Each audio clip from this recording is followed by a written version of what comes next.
What is going on, YouTube? It is Primitive here, and today I'm going to be bringing you our first of our BT7 coverage. Now, I did have a deck list a little bit earlier, but now we finally have the cards as the pre-release just came out. We had some people who were able to get enough product to build decks, including myself, who is going to be playing the yellow hybrid on the left, and on the right we're going to be having the yellow hybrid mirror. Now, we did get a couple matches filmed, but I thought this one was going to be very interesting. This is going to be a deck that we're going to see a lot of, so I wanted to go ahead and display this for you all so we go ahead and see what this deck's going to be like. But getting on into the match, I will be starting us off. I'm going to go ahead and hatch the Xiaomon. Although we are both playing the yellow-purple hybrid, you will see a decent amount of card differences between me and my opponent. As we can see, I have the Xiaomon Digivolve into the Gazimon. My opponent has the Demimeramon Digivolves into the Tapirmon.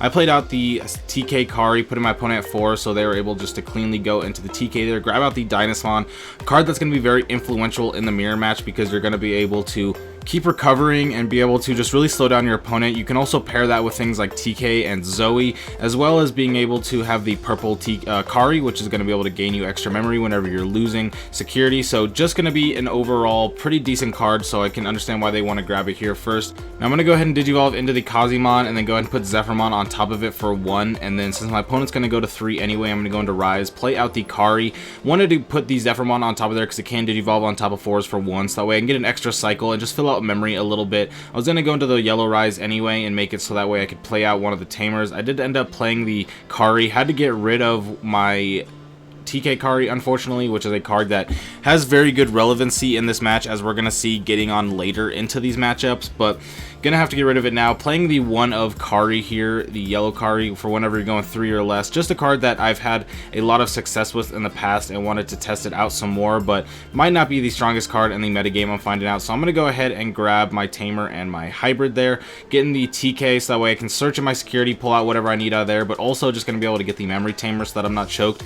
My opponent's got a way better memory or Tamer presence than I do, having both the TK, the Zoe, and the TK Kari, and that's just gonna make it so that they have the ability to go pretty much into any hybrid that they want to. They have way more memory gain than I do with just having the Kari, and they also play the Blinding Ray, which we saw, which is a card that I actually don't play in my list. As far as options go, I'm just playing the 1 Reinforce, 2 Wyvern's Breath, and then the purple option card. So we're going to see our opponent go ahead and Digivolve up into the Zephyrmon and then play out the purple Kari. Now, they have a pretty big security stack going in because of the Zoe inheritable, as well as the when Digivolving of the Zephyrmon. So I'm just going to go ahead and play out the TK, bring it back to my opponent's turn, and I'm going to be able to search out in my security. And this is a thing that you're going to see later between me and my opponent, is that sometimes with the TK we do end up taking the non-yellow card, either taking a purple card or taking the Bokomon, and that's going to be because of the TK Kari. Now, I don't know if this is 100% correct, but you will see us throughout this match sometimes taking non-yellow cards from the security stack just to get a little bit lower and getting the value off the TK Kari. It's not going to matter right now because I had to get rid of my TK Kari, or I Digivolved on top of it, and now my opponent's just going crazy. They have 2 Zoes, they got the TK, they got the TK Kari, and then they got the purple Kari, so they got all the Tamers that they need. They do also have a lot of memory gain in both the TK Kari and the purple Kari, so that's something that I got to be wary about. And another thing to note is that I don't believe my opponent is playing the ShineGreymon variant. I am playing 4 Shines in this list because I love ShineGreymon. That's the deck I wanted to build, was a ShineGreymon primary build with this list, but my opponent's actually not playing the ShineGreymon, so that's going to be something that's a little bit different. If my opponent does go in and go wide, I'm going to have a little bit more coverage to be able to clear that outside of just the purple option, although they are relatively the same in damage because you're going to be able to pretty much clear out the same thing. But ShineGreymon does give you a little bit of advantage in the mirror because you are going to be able to take out things like the Dynasmon, which we saw our opponent grab earlier, and now they're going to go ahead and play out another TK Kari. I'm going to go to 4 thanks to our Kari, but now it just, if I put them below the security stack that I have, they're going to be able to gain so much memory, so that's something that I have to be worried about. I do have the yellow Rise underneath these Shines, so once I get a 3rd yellow Tamer out, I'm going to be able to swing for 2 checks, and I'm going to have to keep that in mind because I'm going to need that aggression to go out further, but I actually end up going to go ahead and going into the Kazimon here. Going to be able to gain the 2 memory. I just want to be able to start to build back up. I'm also going to be able to recover here, but I need to cycle so that way I can try to find things like the Dynasmon, or I can just find other Tamers in hand. So now I'm going to go out into the Dynasmon. Going to be able to trash the top to be able to mill the top 6. Trashing the Dynasmon with the Dynasmon there. Now, that's not the best mill there. Getting rid of some good cards that we need. The Bokomon's a Tamer, the purple option, but I am going to go ahead and grab the Shine and the Bokomon here, so that way I can just go ahead and cycle through with the Bokomon next turn, or even just to end my turn this turn, and then I can also have the Shine as a way to clear later. So my opponent, I'm going to swing over my opponent's Tapermon just so that way they have less aggression on the board. They're going to be able to draw, discard, getting rid of another purple Kari, not really going to need it here, but now I did get rid of one of my other yellow Tamers, like I said, to be able to go up into the yellow Shine, but as of right now I don't really want to attack because of the TK Karis being so prevalent. I am going to go ahead and play out my own Zoe here so that way I can search to see if there's a hybrid. I knew what the cards in my security were. I just wanted to see if the cards that I recovered were a hybrid. Did end up whiffing there, but no big deal. Getting another Tamer on the board. I do have the TK Kari in hand as well, so I can go ahead and play that out next turn and start to have some Tamer presence of my own. And now my opponent's going to go into the Kazuchimon. I didn't even remember what Kazuchimon did when he first played it, so you're going to see me read it here, but this is the card that they are playing over the ShineGreymon, I believe. But now going into my turn, I do have a pretty decent board still. I have the Shine, I have Gazimon being able to shut down their memory gain and their Bokomons, and then I have my own Bokomon, so if I want to go on top of Tamers, I'll be good. And then the Dynasmon is just going to be a very powerful source of recovery, so if they do swing in, they're not going to be able to swing that much, even if they do get their security attack, because they're only going to be able to really check one check, because one of them is going to recover, and I'm probably not really going to be swinging with my Dynasmon right now. I want to keep it clear. If they're not playing ShineGreymon, then the only thing that they really have to get rid of Dynasmon is probably going to be something like Wyvern's Breath, and I want to force them to have that instead of them just potentially getting over my Dynasmon. So got to get rid of this Kazuchimon without really swinging with my Dynasmon, and so I'm just going to go with the Wyvern's Breath, putting my opponent to 5. This is a card that is the main reason why I kind of put Wyvern's Breath in there, is mostly for opposing Dynasmons if I don't have the resources to get ShineGreymon out, but popping other level 6s and other level 7s like the Kazuchimon is going to be perfectly fine for the Wyvern's Breath anyway. The purple option card, the Schwartz, only hits level 5 or lower, so you got to be able to have that spread damage and be able to clear pretty much everything, no matter what level they are. So having the Wyvern's Breath and the ShineGreymon paired up with the purple option card, the Schwartz, is going to make it so that way you are able to clear out pretty much everything, and they're going to respond with their own Wyvern's Breath to get rid of the Dynasmon. Just a very big threat in the on the board right now. Now my inexperience in the new metagame is going to start to show off right here. I am starting to go a little bit wide. I am going to go into the Jet Sylphie now and be able to recover, but the problem is that the Schwartz is a card. My opponent most likely has one in hand or one in security, and they're going to be able to play the Schwartz to clear off basically everything on the board besides ShineGreymon, and I'm playing into that. Now they don't necessarily have to have it in hand. They could whiff it right now, but it is a thing where I am playing into it pretty heavily right now, making it so that they could just clear off a very large chunk of the board, and they do go for it. It's going to clear everything off besides the ShineGreymon, and this is right here where I kind of realized my mistake. I should have potentially just swung in with a couple of cards, maybe even just one, because then we could have kept the same security so that way my opponent doesn't get the boost. But I think I'm respecting my opponent getting memory a little bit too much.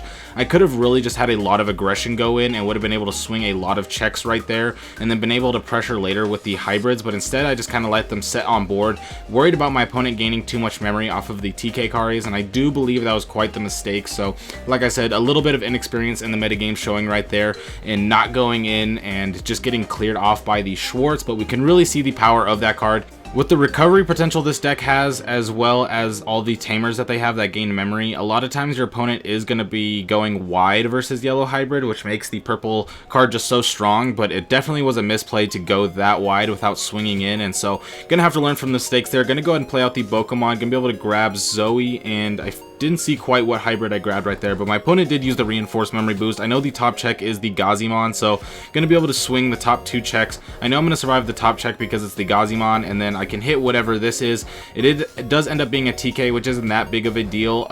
Me and my opponent are the same security. Once again, I'm kind of just playing a little bit too much into the TK Karis. It's really giving a lot of pressure with how much memory my opponent can gain, and knowing that they're pretty much playing a deck very similar to me, I don't want to give them too much memory because they'll be able to do a lot with it, but it's making me make really scared plays and making me play very weird and a little bit conservative. And now watching back and watching this game, I do know that I should have been a little more aggressive and not played around the TK Karis, and that's going to be an adaptation that you're going to see both me and my opponent make going into the later games in this set, is that we're both going to be a little less conservative and a little more aggressive, because both watching this game right now, as much as playing it very slow and going back and forth and just kind of removing from each other is great, it's not the best gameplay, and right now we're both just kind of going low on the deck. You did see me searching, counting my deck right there to see how many cards I had, and my opponent's not too far behind me, and then playing the Bokomon out means that they're going to be searching a little bit more, so This does have the potential to be a set that we end up going running out of cards and just decking out, but I do have a little bit of a plan up my sleeve by having the Susanomon in my hand, and that would be able to swing 3 checks. So my opponent's going to be able to Digivolve into the Jet Sylphie, and then going to be able to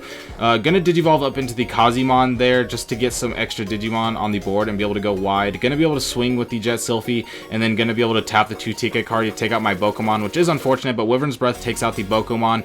I could have taken out the Kazimon there and made it so that they couldn't go up into another Jet Sylphie on top of it, but I wanted to get rid of the Bokomon so that they didn't have their memory gained, and also the Bokomon's likely not going to attack. If they attack with the Kazimon, it's fine because it's likely going to go down in security or it's going to hit a Tamer, and I'll be able to take care of it next turn. So going into this turn, I am actually going to play out the TK Kari. I am trying to set up a board to be able to go into the Susanomon and have the ability to swing with Susanomon 3 checks, swing with ShineGreymon 2 checks, and then potentially go into a hybrid. I feel like since I'm so far behind and running out of decks, that's just kind of going to have to be my game plan here. So I am setting up for it, putting onto the TK to gain more memory. My opponent's going to swing the Kazimon, and they're going to hit a 3rd TK Kari. So now we're going to see how powerful this deck really is. Going to be able to swing, and then next turn I'm going to be able to gain 3 memory, 6 memory no matter what. So I'm going to tap the Kari there to pass turn, and then I'm going to go to 3 with TK. Going to be able to gain the 6 to go to 9, so I'm going to swing the 2 checks there.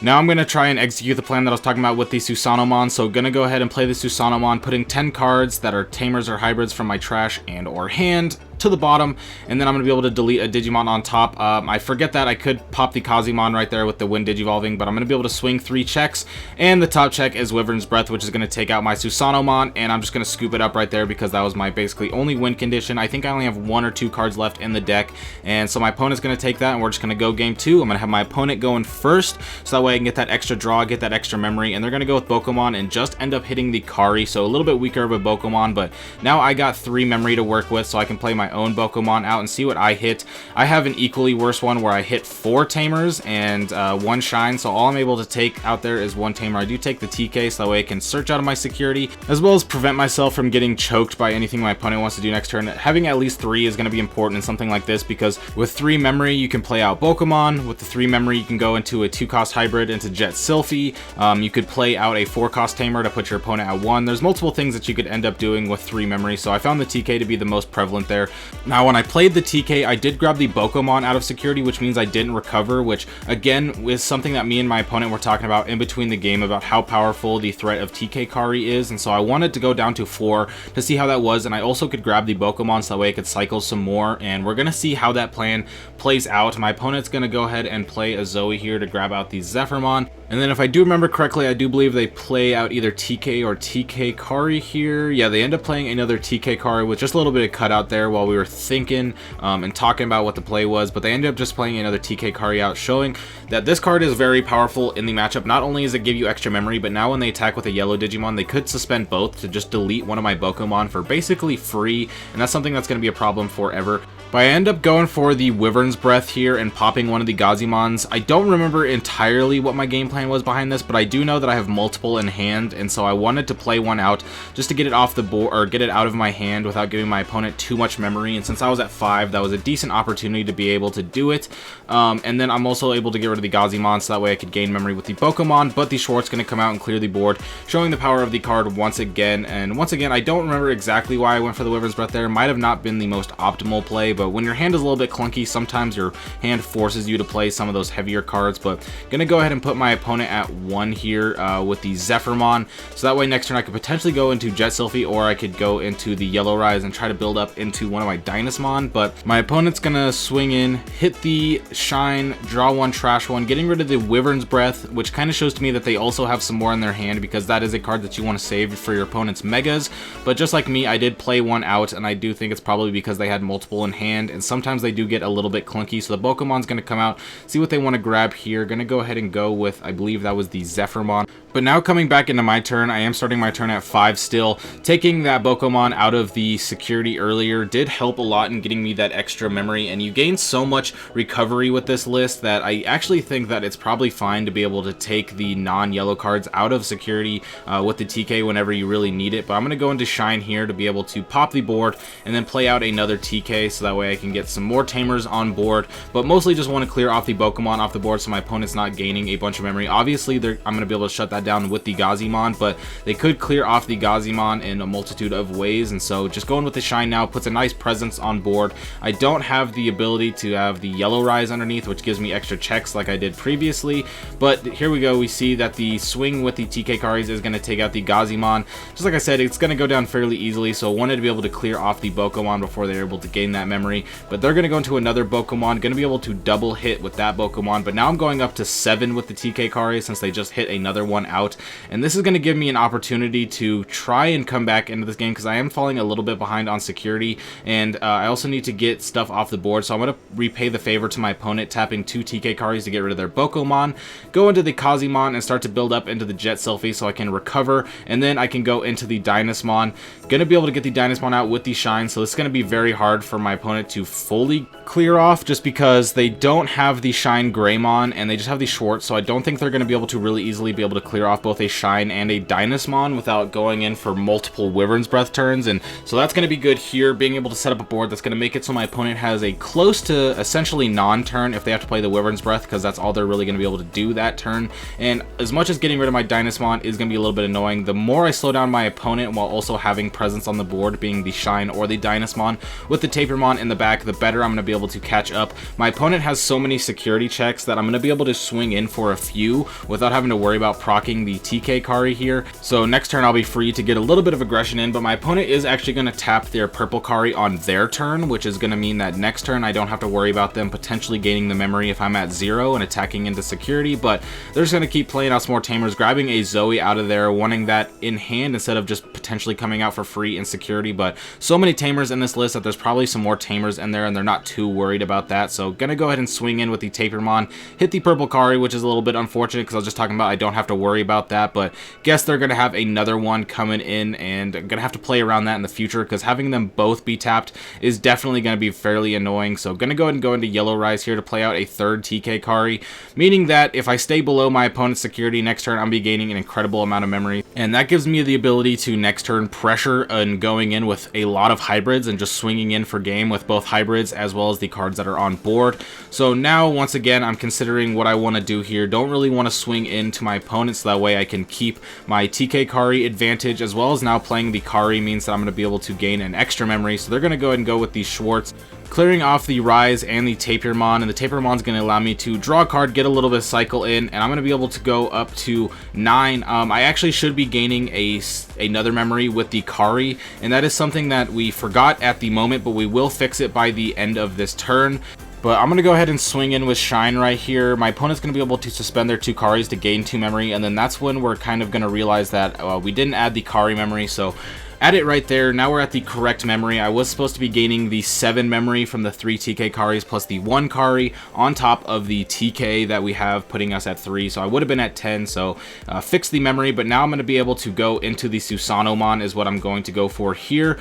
Going to be able to put the 10 to the bottom. My opponent did tap the 2 Karis, so I don't have to worry about that as much, so going to go ahead and put the 10 underneath from the trash as well as the hand, putting most of it from my hand because I didn't have as many in trash. But now I'm going to be able to draw and swing 3 checks with the Susanomon, and they are going to go through. The Schwartz not going to be able to kill because I only have level 6s, and then going to be able to swing in with the Dynasmon, tying up this series, taking us to game 3 with our first yellow hybrid mirror. So I'm going to be going first, do whiff the rookie unfortunately, but I can grab the TK, and once again I'm going to go ahead and grab a non-yellow card here. 1, because it gives me something to play in the raising so that way I can cycle, and 2, because we have been discussing, me and my opponent, while playing and in between the sets while shuffling and whatnot, talking about the power that the TK has been putting on here. So we're both actually going to duplicate this, taking the purple cards out and not recovering, so that way we stay on the same track. Neither of us have the TK Kari on board right now, but as we saw the second game, I did it a little bit early before I had the TK Kari, and it ended up giving me 2-3 extra turns with 2 extra memory, and so worked out really well. And that's going to be a strategy you'll probably see us do multiple times going into the future outside of just this match as well. But going to go ahead and get the Bokomon going and then play out another TK. With this matchup, a lot of the times you just kind of have to put your opponent at 4 or more with playing things like TKs, just because you really need to get these Tamers out. You have multiple Tamers that are costing 4 that you really want to get out to advance your game plan, so that's why I'm going back-to-back turns, putting my opponent 4 with TK. They can respond with their own 4-cost tamer here, but they actually are going to go ahead and swing in, and I hit the Zoe, but now I am at lower security, so this is something that, once again, once I get the TK Kari out, I'm going to try to take as much advantage of that as possible. And I do hit the Zoe, I whiff off the Zoe, but that is a great thing to have come out of security, another tamer. I can Digivolve on top of that later, and then it'll also help me buff up the security, which I found to not be too helpful in the mirror match, if I'm going to be completely honest. The security buffs from both the Zoe as well as the Zephyrmon haven't come up in any of the testing that I've done yet, but it's still early, but I haven't really seen it being too crazy in the mirror match. It's a lot better in some of the other matchups, so the Zoe Inheritable, not going to be super impactful, but it is nice to have a tamer come out for free that I can Digivolve on top of. That's not going to really take away from the tamers that I have on board. The TKs I want to try to keep on board for the memory tamers. The TK Kari obviously is out now, and we want that to be gaining the extra memory, so we're going to see how my opponent responds now. We both have the 3 tamers on the board, but I do believe mine are a little bit more impactful just because I'm going to be gaining extra memory, and so they're going to go with the Blinding Ray, and that's going to ruin it because now they don't have less security. I mean, we have it tied, and the Blinding Ray is going to make it so that they can gain the memory either way, even without the TK Kari, and that play right there with the Blinding Ray that my opponent played is the one that is basically made me consider playing my own Blinding Ray, because not only is it going to help with the TK Kari thing that we've been kind of going for this whole time, but it's also just going to make it so that way you can make a little bit more dynamic plays, especially when you have some more heavy cards like the Wyvern's Breath, the Schwartz, the Reinforce, things like that. And also there's just so much recovery in this list with the Jet Sylphie and the Dynasmon that I think it's pretty good card to actually play. I didn't have it in this list, but it's definitely something that I'm considering after these games, especially after that play right there, because it definitely neutralized a lot of what I was doing by getting rid of my TK Kari, as well as making this so they could play the shorts without giving me too much memory. But getting back on into the match, let's see what my opponent wants to do here. They have the Gazimon out, which is going to shut off the Bokomon, but that's not that big of a deal because when my Gazimon comes out, I'll be able to shut off any Bokomons that they want to play as well. And that's something about this purple base in these lists, is a lot of the time these purple cards just kind of sit here like the Gazimon. You don't want to attack with them as much unless you're going to be going in for game. They just supply a lot of shutdown on your opponents, and shutting down the Bokomon, which is a card that they're going to be playing 4 of in pretty much every hybrid list. It's also shutting down the Blinding Ray, which we've seen be played, and so they're going to play out the Zoe and then just go straight into the Zephyrmon on top of it, just trying to cycle, it looks like, and get something on board. I'm going to go ahead and Digivolve into my own Kazemon here, and I'm going to start potentially swing in for game here. Going to go with the Bokomon. I hit the TK and my opponent's able to tap the Kari to go to 2, but it's not that big of a deal because I really only need 2 memory to be able to go in for game and be able to go in with another hybrid. So I'm going to swing in right here with the Kazemon. My opponent gets the purple Kari, but then I'm able to go into the Zephyrmon and swing in for game right there and take this set. So that was a very long set. The game 2 and game 3 were much different than the first game, where we were playing a much longer game. I think we kind of found after that first game that playing a little slower and playing more conservative definitely wasn't the play and wasn't really working out for the players who were being more conservative. So had to go ahead and try and play it a little more aggressive there, and I think it ended up working out. Much faster games, and it felt a lot cleaner being able to store up those hybrids and be able to go in. But this set really showed to me the power of things like Blinding Ray and the TK Kari. The memory manipulation in the mirror match is very powerful because you're able to do so much more. But with that being said, if you enjoyed, be sure to like and subscribe, because I'm going to be bringing you even more BT7 content now that we have the cards, including deck lists and matches, so you can go ahead and get notified straight in your subscription box. But with that being said, I hope you have a great day. I'll catch you next time. Peace out.